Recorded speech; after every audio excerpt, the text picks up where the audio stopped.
नमस्कार दोस्तों, all exam guide गुरु के यूट्यूब चैनल पर मैं सुजीत पांडे आप सभी का स्वागत करता हूं। दोस्तों यहां पर 50 जीके के एमसीक्यू हैं। देखते हैं आप लोग कितने क्वेश्चन सही कर पाते हैं। बहुत ही शानदार है। टारगेट है आपको 30 प्रश्न सही करने का। कई बार एग्जाम में आए हुए क्वेश्चन है तो अच्छे से देखिएगा, अच्छे से करिएगा। यदि पढ़ाई में दम है, मेहनत करते हो, 2022 में जॉब चाहिए तो कम से कम 30 प्रश्न सही करना, ठीक है। बीच बीच में मैं आपसे कुछ क्वेश्चन पूछूंगा, उसके आंसर भी देते जाइएगा। और वीडियो अच्छा लगा हो तो वीडियो को लाइक कर देना और शेयर कर देना, ठीक है। लास्ट में स्टार्ट करते हैं। पहला प्रश्न, राज्यसभा के सदस्यों का सेवा काल कितना होता है? तो राज्यसभा के सदस्यों का सेवा काल 6 वर्ष होता है। ऑप्शन नंबर यहां पर डी बिल्कुल सही आंसर हो जाएगा, 6 वर्ष। क्वेश्चन नंबर 2, पहले वित्त आयोग का गठन हुआ था कब? तो सबसे पहले वित्त आयोग का जो गठन हुआ था वो हुआ था आपका 1951 में। यहां पर ऑप्शन नंबर बी इस प्रश्न के लिए सही आंसर हो जाएगा, 1951। क्वेश्चन नंबर 3 देखिए, यह निर्णय कौन लेता है कि कोई विधेयक धन विधेयक है या नहीं? तो ये जो निर्णय होता है धन विधेयक है या नहीं, इसका निर्णय लेने का अधिकार होता है लोकसभा के अध्यक्ष को। आपको कमेंट करके बताना है। देखिए, आप कमेंट करेंगे तो आपकी ही जो है इंटेलिजेंसी उभर के आएगी कि हाँ भाई आप पढ़ते हो। आपका नाम कमेंट में रहेगा और हम लोग भी देख के सोचेंगे कि हाँ भाई ये लड़का पढ़ने वाला है, हर वीडियो में कमेंट करता है। तो आपको कमेंट करना है लोकसभा के अध्यक्ष का नाम, राष्ट्रपति का नाम, प्रधानमंत्री का नाम और वित्त मंत्री का नाम। ये जो चारों ऑप्शन दिए इनके कमेंट बॉक्स में कमेंट करके आंसर दीजिए। देखते हैं आप लोगों में से कितने लोगों से बनता है, ठीक है। जरूर कमेंट कीजिए, कमेंट करने का कोई चार्ज नहीं लगता है। भारत का प्रधानमंत्री बनने के लिए अपेक्षित न्यूनतम आयु कितनी होनी चाहिए? तो अपेक्षित न्यूनतम आयु होनी चाहिए आपकी 25 वर्ष, यदि आप लोकसभा से चुन के आते हैं। यदि आप राज्यसभा से चुन के आते हैं तो कितनी आयु होनी चाहिए? तो आयु होनी चाहिए आपकी कितनी? कमेंट बॉक्स में कमेंट करके बताइए। अगला प्रश्न देखिए, मंत्रिपरिषद की बैठकों की अध्यक्षता कौन करता है? तो मंत्रिपरिषद की बैठकों की अध्यक्षता मंत्रिपरिषद किसके अंडर में रहती है? तो प्रधानमंत्री के अंडर में रहती है। ऑप्शन नंबर तो वही अध्यक्षता करेगा, प्रधानमंत्री सही आंसर है। अगला क्वेश्चन देखिए, भारत में योजना आयोग का गठन किस वर्ष हुआ? तो भारत में योजना आयोग जो बनी थी वो 1950 में बन गई थी। Option number B. योजना आयोग का नाम चेंज करके 2015 में क्या कर दिया गया था? कमेंट करके बताइए, योजना आयोग का नाम चेंज करके क्या कर दिया गया था। अगला प्रश्न है, भारतीय योजना आयोग का गठन कब हुआ था? तो ये आपको पता है, 1950। ऑप्शन नंबर सी सही आंसर। के दोनों सदनों का संयुक्त सत्र कौन बुला सकता है? तो संसद के दोनों सत्रों का यदि आपको संयुक्त सत्र बुलाना हो तो ये अधिकार रहता है राष्ट्रपति के पास। ऑप्शन नंबर ए, राष्ट्रपति यहां पर इस प्रश्न के लिए सही आंसर हो जाएगा। अगला क्वेश्चन देखिए, संसदीय प्रकार की सरकार में वह बराबर वालों में पहला होता है, यह कौन है? तो बराबर वालों में पहला, आपको बता दूं, मंत्रिपरिषद जो होती है ना उसमें सब बराबर के रहते हैं, पूरी मंत्रिपरिषद आती है, लेकिन बराबर वालों में पहला जो होता है मंत्रिपरिषद का, प्रधानमंत्री। ऑप्शन नंबर बी बिल्कुल सही आंसर हो जाएगा, वह बराबर वालों में पहला होता है। यह संसदीय प्रकार की सरकार के लिए वाक्य है।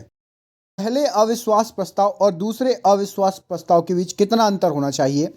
तो यहां पर सही आंसर हो जाएगा 6 महीने का अंतर होना चाहिए दोनों अविश्वास प्रस्ताव में। अगला प्रश्न देखिए, भारतीय संसद में लोक लेखा समिति का अध्यक्ष कौन होता है? तो लोक लेखा समिति का अध्यक्ष विपक्षी दल का नेता होता है। ऑप्शन नंबर ए, विपक्षी दल का नेता सही आंसर है। भारत में निम्नलिखित में से किस पर किए गए खर्चे के लिए हर वर्ष बजटीय अनुमोदन लेने की जरूरत नहीं होती है? तो यदि आप खर्चे करेंगे प्राकृतिक संकट पर तो इसमें अनुमोदन लेने की जरूरत नहीं होगी। अगला प्रश्न देखिए, निम्नलिखित में से कौन सी ही नियुक्ति भारत के राष्ट्रपति के अधिकार में नहीं है? तो यहाँ पर जो ऑप्शंस दिए गए हैं उसमें से आपका लोकसभा का अध्यक्ष ये राष्ट्रपति नियुक्त नहीं करता है।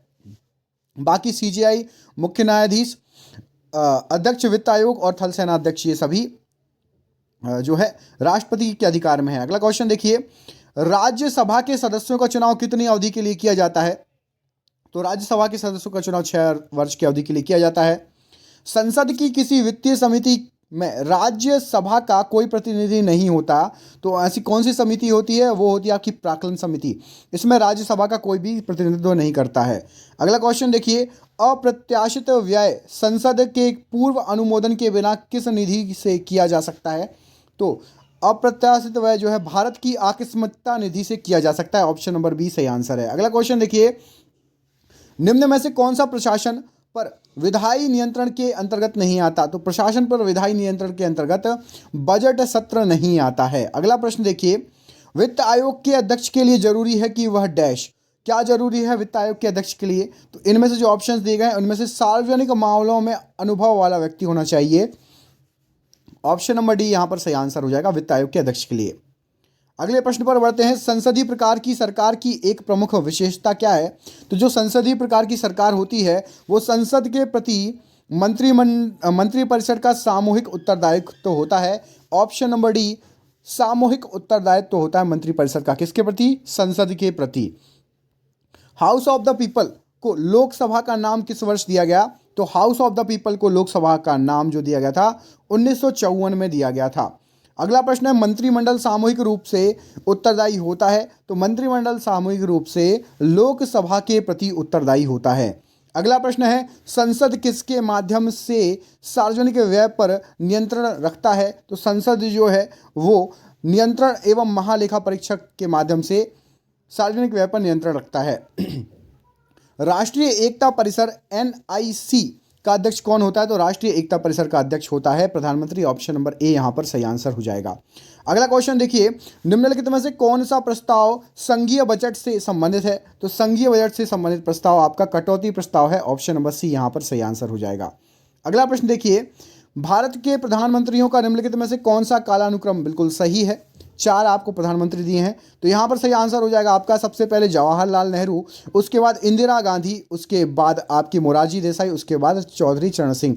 ऑप्शन नंबर सी सही आंसर हो जाएगा। 2 1 3 4 option number C right answer है। अगला क्वेश्चन देखिए, राज्यसभा के सदस्य का निर्वाचन कितनी अवधि के लिए होता है? तो राज्यसभा के सदस्य का निर्वाचन जो होता है वो होता है आपका 5 वर्ष की अवधि के लिए। अगला क्वेश्चन देखिए, जो है योजना आयोग का अध्यक्ष कौन होता है? तो योजना आयोग के अध्यक्ष जो होते हैं वो प्रधानमंत्री होते हैं। ऑप्शन नंबर बी बिल्कुल सही आंसर हो जाएगा। इसी को नीति आयोग कहते हैं। अब संघ सरकार में मंत्री इनके प्रसाद के दौरान कार्यकाल में कार्यभार ग्रहण करते हैं। तो संघ सरकार में जो मंत्री होते हैं वो राष्ट्रपति के प्रसाद के दौरान कार्यकाल में कार्यभार ग्रहण करते हैं। ऑप्शन नंबर सी राष्ट्रपति सही आंसर है। निम्नलिखित में से कौन सी समिति संसद की स्थायी समिति नहीं है? तो यहाँ पर जो ऑप्शंस दिए गए हैं उसमें से वित्त मंत्रालय की परामर्शदात्री समिति स्थायी समिति नहीं है संसद की। अगला प्रश्न देखिए, लोकसभा के सदस्यों के चुनाव के लिए निम्नलिखित में से किस विधि को प्रयुक्त किया जाता है? तो लोकसभा के सदस्यों का चुनाव होता है भूभागीय प्रतिनिधित्व के से। ऑप्शन नंबर डी भूभागीय प्रतिनिधित्व सही आंसर हो जाएगा। अगला क्वेश्चन देखिए, इसमें पूछा गया निम्नलिखित में से कौन भारत के कानूनों को बनाता है? तो भारत के कानूनों को बनाने का जो काम है राष्ट्रपति और संसद के दोनों सदन। ऑप्शन नंबर सी यहाँ पर सही आंसर हो जाएगा, राष्ट्रपति और संसद के दोनों सदन। अगले प्रश्न में आपसे पूछा गया है भारत सरकार का प्रथम विधि अधिकारी कौन है? तो भारत सरकार का सबसे पहला विधि अधिकारी होता है वो होता है भारत का महान्यायवादी। ऑप्शन नंबर सी यहाँ पर सही आंसर हो जाएगा।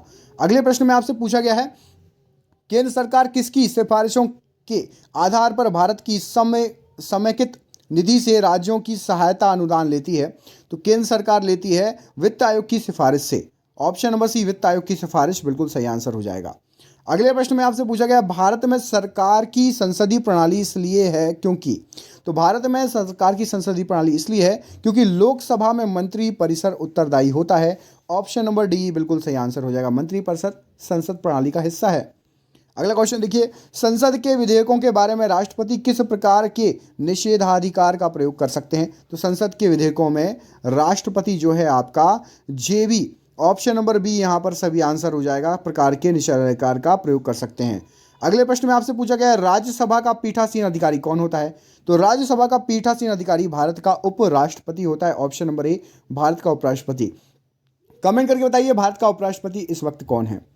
कौन है भारत का उपराष्ट्रपति? अगला क्वेश्चन देखिए, प्राक्कलन समिति में कहाँ के सदस्य सम्मिलित किए जाते हैं? तो प्राक्कलन समिति में लोकसभा के सदस्य जो है सम्मिलित किए जाते हैं। अगले प्रश्न में पूछा गया लोकसभा के अध्यक्ष का चयन किसके द्वारा किया जाता है? तो लोकसभा के अध्यक्ष का जो चयन होता है वो करता है लोकसभा के सभी सदस्य मिलकर कि कौन अध्यक्ष बनेगा। अगले प्रश्न में आपसे पूछा गया प्राक्कलन समिति में कौन सम्मिलित किए जाते हैं? तो प्राक्कलन समिति में जो है आपके लोकसभा से 30 सदस्य सम्मिलित किए जाते हैं। अगले प्रश्न में पूछा गया निम्नलिखित में से कौन सी मदें समवर्ती सूची के अंतर्गत आती है? तो यहाँ पर जो ऑप्शंस दिए गए हैं उसमें से मजदूर संघ जो है वो समवर्ती सूची के अंतर्गत आती है। क्वेश्चन नंबर अगला देखिए, किस अवधि के दौरान केंद्र सरकार के कर्मचारियों का वेतन कम किया जा सकता है? तो केंद्र सरकार के कर्मचारियों का वेतन वित्तीय आपातकाल के दौरान कम किया जा सकता है। ऑप्शन नंबर सी सही आंसर है। अगला क्वेश्चन देखिए, कोई विधेयक धन विधेयक है या नहीं, यह निर्णय किसके द्वारा लिया जाता है? ये क्वेश्चन डबल बार आ चुका है। लोकसभा अध्यक्ष, स्पीकर। ऑप्शन नंबर डी सही आंसर हो जाएगा इस प्रश्न के लिए। कोई विधेयक धन विधेयक है नहीं, अध्यक्ष निर्णय लेगा लोकसभा का। संसद के दोनों सदनों की संयुक्त अधिवेशन का सभापतित्व कौन करता है? तो दोनों सदनों की संयुक्त बैठक राष्ट्रपति बुलाता है और उसकी अध्यक्षता लोकसभा का अध्यक्ष करेगा। Option number C. अगला क्वेश्चन देखिए, केंद्रीय मंत्रिमंडल में मंत्रिमंडल सदस्य का पद निम्नलिखित में से किसको मिलता है? तो मंत्रिमंडल सदस्य का पद जो मिलता है योजना आयोग के उपाध्यक्ष को मिलता है। ऑप्शन नंबर डी यहां पर सही आंसर है। अगले प्रश्न में पूछा गया है, लोक लेखा समिति के बेसिक मूल आधार क्या हैं? तो लोक लेखा समिति के बेसिक मूल आधार संवैधानिक निकायों, ट्रेडिंग और विनिर्माण स्कीमों एवं परियोजनाओं के आय व्यय को दर्शाने वाले लेखा वितरणों की जांच करना है। लोक लेखा समिति का ये मूल आधार जांच करती हुई है वो। अगला क्वेश्चन देखिए, यह कौन निर्णय करता है कि अमुक विधेयक धन विधेयक है? यानी तीसरी बार इसको घुमा के पूछा गया है। सही आंसर हो जाएगा लोकसभा अध्यक्ष। Option number B. अगला क्वेश्चन देखिए, मौलिक अधिकारों पर यथोचित प्रतिबंध कौन लगा सकता है? तो मौलिक अधिकारों पर प्रतिबंध लगाना संसद के हाथ में। Option number D. और ये रहा आज का आपका आखिरी क्वेश्चन, संसद की लोक लेखा समिति का अध्यक्ष नियुक्त किया जाता है। तो संसद की लोक लेखा समिति का जो अध्यक्ष होता है लोकसभा के अध्यक्ष द्वारा नियुक्त किया जाता है। ऑप्शन नंबर ए बिल्कुल सही आंसर हो जाएगा। और ये रहा आपके लिए सरप्राइज क्वेश्चन, इसका आंसर कमेंट बॉक्स में कमेंट करके बताइए। प्रत्येक 6 महीने में संसद की स्वीकृति लेकर राष्ट्रपति शासन अधिकतम कितने समय के लिए बढ़ाया जा सकता है? कमेंट बॉक्स में कमेंट करके इसका आंसर दीजिए। वीडियो पसंद आए तो शेयर कीजिए और वीडियो चैनल पर नए हैं चैनल को सब्सक्राइब जरूर कर लेना। मिलते हैं अगले वीडियो में, तब तक के लिए अपना ख्याल रखिए। आप सभी का बहुत बहुत धन्यवाद दोस्तों, आपका दिन शुभ हो। बहुत बहुत धन्यवाद।